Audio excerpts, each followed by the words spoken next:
Hello and thank you for watching. I'm Jennifer Bowman with Olympia Piano, and this is the next video in this series on Chopin's D-flat major nocturne.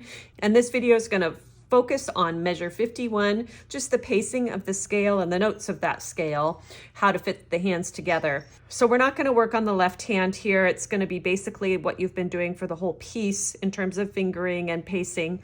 So let's just dive into the scale. I have 5 different versions of this piece in front of me. If you look up above, you can see the scale looks completely different in all 5 clips here. So there's lots of different ways you can play this, and I'm going to show you 4 different ways.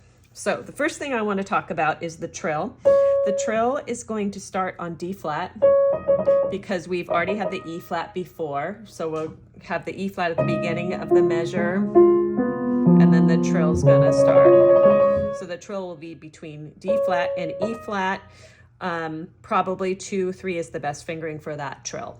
Please make note that the first C is a C natural. Sometimes you will actually see a natural sign, sometimes you won't. That's just to make sure that you realize that even though the first part of the measure has a C flat in the left hand, that little C is going to kind of clash with that, okay? So the scale consists of 14 notes. Sometimes you don't see the first 2 notes. Sometimes they're notated as a grace note, but nevertheless, there's 14 notes after the trill. So we have, starting here, 1, 2, 3, 4, 5, 6, 7, 8, 9, 10, 11, 12, 13, 14. You do not play this A flat, and then the next measure is going to start on B flat. So fingering wise, put 2 and 3 on the 2 black keys and 4, 3, 2 on the 3 black keys. And then skip up here. Also, before we go over the timing, please note that you're going to want to play this on the tip portion of your fingers. Don't let your fingers get flat for this, or you won't be able to go very fast. You want to find the grip point where it feels like they're curved, but you're not going to crash over, and it's not too flat. So stand up on those keys. All right. So I'm going to show you 4 different ways to do the timing on this. Way number 1, if you look at the 2 versions up above, they look different, but they're organized in the same fashion. Trilling on the first 2 notes,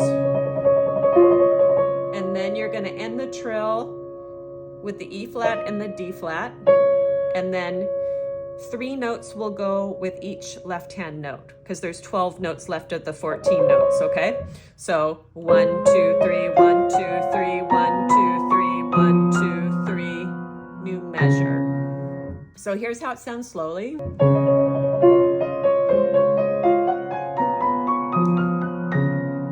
Here's the whole measure.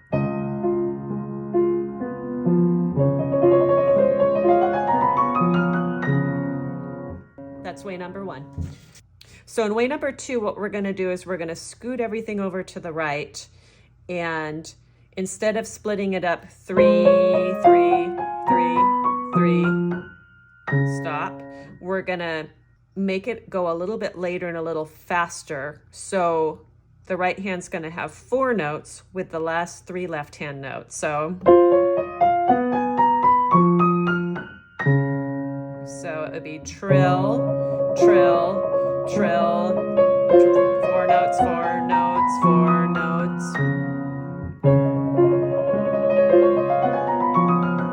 See how that works?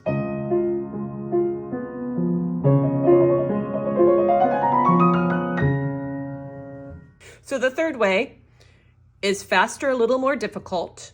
What we're going to do is we're going to take the 14 notes and we're going to split them up with the last 2 notes of the left hand. So 1, 2, 3, 4, 5, 6, 7, 1, 2, 3, 4, 5, 6, 7, next measure.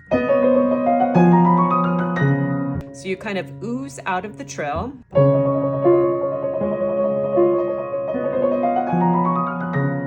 This one's harder because you have to squish more to the right and go faster. So a little more quickly, this is what this one sounds like.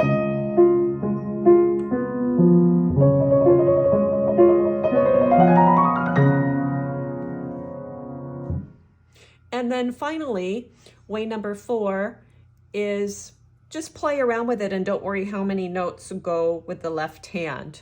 And I think what happens is when someone's practicing this scale, often you'll practice it in all the different rhythms that I just showed you, but then when it comes time to perform, you want to just have flexibility with that, also just artistically being in the moment.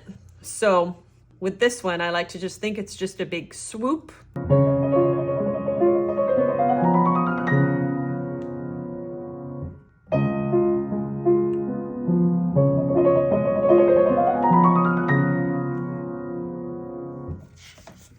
All right, thank you very much for watching this short video on measure 51 for Chopin's Nocturne in D flat. As with all my Chopin videos, Chopin is up for interpretation. Although I'm presenting you with several ways that you could play this, these are not the only ways, and you should definitely experiment with what feels good to you, what feels good under your fingers.